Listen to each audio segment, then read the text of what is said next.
ಈ ಕಾರ್ಯಕ್ರಮದ ಪ್ರಾಯೋಜಕರು Gadiyar group of companies. Ravish Kumar ಎಂಬ ಹೆಸರು ಕೇಳಿದ ತಕ್ಷಣ ನಮಸ್ಕಾರ, ಮೈ ರವೀಶ್ ಕುಮಾರ್ ಎಂಬ ಶಕ್ತಿಶಾಲಿ ಧ್ವನಿ ನಮ್ಮ ಕಿವಿಗೆ ಅಪ್ಪಳಿಸುತ್ತೆ. ಜೊತೆಗೆ ಕನ್ನಡಕವನ್ನ ಧರಿಸಿರುವ ಸಾಧಾರಣ ಮೈಕಟ್ಟಿನ ನಿಖರ ನೋಟದ ರವೀಶ್ ಕುಮಾರ್ ನಮ್ಮ ಕಣ್ಮುಂದೆ ಸುಳಿಯುತ್ತಾರೆ. ಇವತ್ತು ರವೀಶ್ ಕುಮಾರ್ ಅಂದ್ರೆ ಸತ್ಯ, ನ್ಯಾಯ, ಪ್ರಾಮಾಣಿಕತೆ ಮತ್ತು ಧೈರ್ಯದ ಸಂಕೇತವಾಗಿ ಭಾರತ ಮಾತ್ರ ಅಲ್ಲ, ಜಾಗತಿಕವಾಗಿ ಗುರುತಿಸಿಕೊಂಡಿದ್ದಾರೆ. ಭಾರತೀಯರಲ್ಲಿ ಮತ್ತು ಭಾರತೀಯ ಪತ್ರಿಕಾ ರಂಗದಲ್ಲಿ ಕವಿದುಕೊಂಡಿದ್ದ ಹತಾಶೆಗೆ ಔಷಧಿಯಾಗಿ ಬಂದವರೇ ಈ ರವೀಶ್ ಕುಮಾರ್. ಮುಖ್ಯವಾಹಿನಿಯ ಟಿವಿ ಚಾನೆಲ್ಗಳು ಪ್ರಭುತ್ವದ ಪಾದಸೇವೆ ಮಾಡುತ್ತಾ ಮತ್ತು ಉದ್ಯಮಿಗಳು ಎಸೆದ ಬಿಸ್ಕಿಟ್ ಅನ್ನ ತಿನ್ನುತ್ತಾ ಅವರಿಗೆ ಬೇಕಾದುದನ್ನ ಸುದ್ದಿಯ ರೂಪದಲ್ಲಿ ಮತ್ತು ಬ್ರೇಕಿಂಗ್ ನ್ಯೂಸ್ ಹೆಸರಲ್ಲಿ ವೀಕ್ಷಕರಿಗೆ ನೀಡುತ್ತಾ ಸತ್ಯ, ನ್ಯಾಯ, ಪ್ರಾಮಾಣಿಕತೆಗೆ ಎಳ್ಳು ನೀರು ಬಿಡುತ್ತಿದ್ದಾಗ ಸೆಟೆದು ನಿಂತವರೇ ಈ ರವೀಶ್ ಕುಮಾರ್. ತನಗೆ ಅನ್ನ ನೀಡುತ್ತಿದ್ದ ಎನ್ಡಿಟಿವಿ ಚಾನೆಲ್ಗೆ 2022 ನವೆಂಬರ್ 30ರಂದು ರಾಜೀನಾಮೆ ನೀಡಿ ಹೊರಬಂದ ರವೀಶ್ ಕುಮಾರ್ ಅವರು ಆ ಬಳಿಕ ಯೂಟ್ಯೂಬ್ ಚಾನೆಲ್ ಆರಂಭಿಸಿದರು. ಇದಾಗಿ ಕೇವಲ 2 ವರ್ಷಗಳ ಸಣ್ಣ ಅವಧಿಯಲ್ಲಿ ಅವರ ಯೂಟ್ಯೂಬ್ ಚಾನೆಲ್ 1 ಕೋಟಿಗಿಂತಲೂ ಅಧಿಕ ಸಬ್ಸ್ಕ್ರೈಬರ್ಸ್ ಅನ್ನು ಪಡೆಯಿತು. ದಿನಗಳ ಹಿಂದೆ ಅವರು ಒಂದು ಕಾರ್ಯಕ್ರಮವನ್ನು ಪ್ರಸಾರ ಮಾಡಿದರು.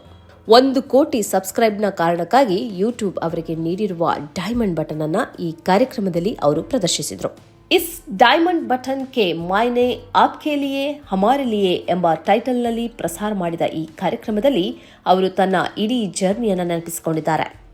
ಯೂಟ್ಯೂಬ್ ಇಲ್ಲದಿದ್ದರೆ ತಾನು ಎಲ್ಲಿರುತ್ತಿದ್ದೆ, ಏನಾಗ್ತಿದ್ದೆ, ಇವತ್ತಿನ ಪತ್ರಿಕೋದ್ಯಮದ ಸ್ಥಿತಿ ಹೇಗಿದೆ ಇತ್ಯಾದಿಗಳನ್ನು ಈ ಕಾರ್ಯಕ್ರಮದಲ್ಲಿ ಉದ್ದಕ್ಕೂ ಮಾತನಾಡುತ್ತಾ ಹೋಗಿದ್ದಾರೆ.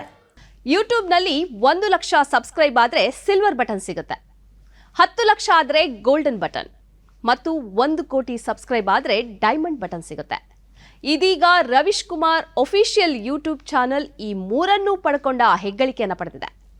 1994ರಲ್ಲಿ ಎನ್ಡಿಟಿವಿಯನ್ನು ಸೇರಿದ ರವೀಶ್ ಕುಮಾರ್ ಆ ಬಳಿಕ ಹಿಂತಿರುಗಿ ನೋಡಿಲ್ಲ. ಇಡೀ ಎನ್ಡಿಟಿವಿಯನ್ನು ಆವರಿಸಿಕೊಂಡ ಅವರು 2022 ನವೆಂಬರ್ 30ರಂದು ಚಾನೆಲ್ಗೆ ರಾಜೀನಾಮೆ ನೀಡುವಾಗ ಹಿರಿಯ ಕಾರ್ಯನಿರ್ವಾಹಕ ಸಂಪಾದಕರಾಗಿ ದುಡಿತಿದ್ರು. ಎನ್ಡಿಟಿವಿಯಲ್ಲಿ ಪ್ರೈಮ್ ಟೈಮ್, ಹಮ್ ಲೋಗ್, ರವೀಶ್ ಕಿ ರಿಪೋರ್ಟ್ ಮತ್ತು ದೇಸಿ ಕಿ ಬಾತ್ ಎಂಬ ಕಾರ್ಯಕ್ರಮಗಳನ್ನು ನಡೆಸಿಕೊಡ್ತಿದ್ರು. ಬಿಹಾರದವರಾದ ಈ ರವೀಶ್ ಕುಮಾರ್ ಹಿಂದಿಯಲ್ಲಿ ಡಿಪ್ಲೊಮಾ ಮಾಡಿದರು. ಇಂಡಿಯನ್ ಇನ್ಸ್ಟಿಟ್ಯೂಟ್ ಆಫ್ ಮಾಸ್ ಕಮ್ಯುನಿಕೇಷನ್ನಿಂದ ಜರ್ನಲಿಸಂ ಪದವಿಯನ್ನು ಪಡೆದರು. ಜರ್ನಲಿಸಂ ಕ್ಷೇತ್ರದಲ್ಲಿ ಮಾಡಿದ ಸಾಧನೆಗಾಗಿ 2019ರಲ್ಲಿ ಇವರಿಗೆ ರಾಮನ್ ಮ್ಯಾಗೆಸೆ ಅವಾರ್ಡ್ ಸಿಕ್ಕಿತು. 2013 ಮತ್ತು 2017ರಲ್ಲಿ Ramnath Goenka excellence in journalism award ಅನ್ನು ಪಡೆದರು.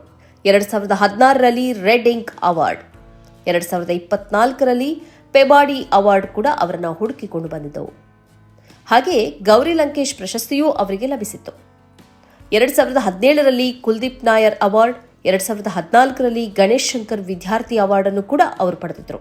ದಿ ಇಂಡಿಯನ್ ಎಕ್ಸ್‌ಪ್ರೆಸ್ ತಯಾರಿಸಿದ ಈ ದೇಶದ 100 ಪ್ರಭಾವಿ ಜರ್ನಲಿಸ್ಟ್ಗಳ ಪಟ್ಟಿಯಲ್ಲಿ ಇವರ ಹೆಸರಿತ್ತು. ಮಾತ್ರ ಅಲ್ಲ, ಜರ್ನಲಿಸ್ಟ್ ಆಫ್ ದ ಇಯರ್ ಎಂಬ ಅವಾರ್ಡ್ ಅನ್ನು ಮುಂಬೈ ಪ್ರೆಸ್ ಕ್ಲಬ್ ಇವರಿಗೆ ನೀಡಿ ಗೌರವಿಸಿತ್ತು. 2022ರಲ್ಲಿ ಎನ್ಡಿಟಿವಿಗೆ ದೊಡ್ಡದೊಂದು ಸವಾಲು ಎದುರಾಯಿತು. ಈ ಚಾನೆಲ್ ಅನ್ನ ಒಳದಾರಿಯ ಮೂಲಕ ಉದ್ಯಮಿ ಅದಾನಿ ವಶಪಡಿಸಿಕೊಳ್ಳುವತ್ತ ಸಾಗಿದ್ರು. ಅಂತಿಮವಾಗಿ ಅದಾನಿಯ ಕೈ ಮೇಲಾಯಿತು. ಆದ್ದರಿಂದ ಎನ್ಡಿಟಿವಿಯನ್ನ ಸ್ಥಾಪಿಸಿದ್ದ ಮತ್ತು ನಿರ್ದೇಶಕರಾಗಿದ್ದ ಪ್ರಣಬ್ ರಾಯ್ ಮತ್ತು ಅವರ ಪತ್ನಿ ರಾಧಿಕಾ ರಾಯ್ ಅವರು 2022 ನವೆಂಬರ್ 29ರಂದು ತಮ್ಮ ನಿರ್ದೇಶಕ ಸ್ಥಾನಕ್ಕೆ ರಾಜೀನಾಮೆ ನೀಡಿ ಹೊರನಡೆದರು.